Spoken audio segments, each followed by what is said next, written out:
ВМРО-DPMN në raundin e parë të këtyre zgjedhjeve lokale fitoi 33 kryetar komunash, gjë që e bën fitues absolut.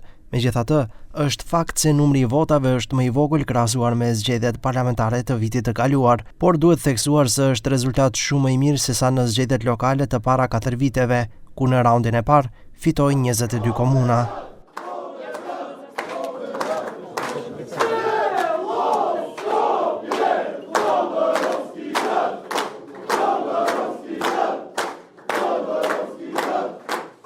Kryeministri Mickoski u drejtua opinionit pak para mesnate, ku tha se rezultatet janë triumfi popullit.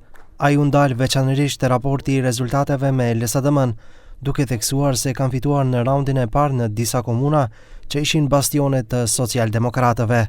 Për BDI-n, tha se tema me ta është e mbyllur, duke aluduar në deklaratat e tyre se këto zgjedhje janë referendum për zgjedhje të parakoshme.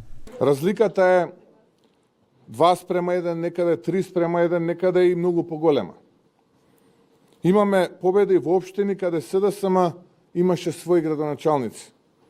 Победивме убедливо во првиот круг во Струмица. Што е најважно е што на овие избори политиките на етноцентризам, национализам и вештачки теми за орли и зајци и теми кои се небитни за граѓаните се поразени. А се отвара прашањето за реформи во опозицијата. LSDM nga ana tjetër në raundin e parë fitoi vetëm 3 vende të kryetarëve të komunave, edhe më i rëndë është fakti që kandidatja e tyre për Shkup Kaja Shukova përfundoi në vendin e 4 pas Orcej Gjeorgjevsit nga ВМРО-DPMN, Amar Mecinovicit nga Levica dhe Bashkim Bakiut nga Vlen.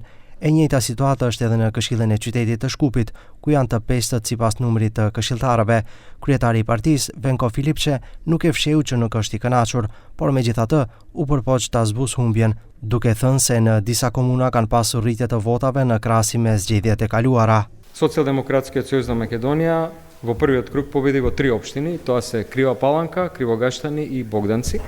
Овој резултат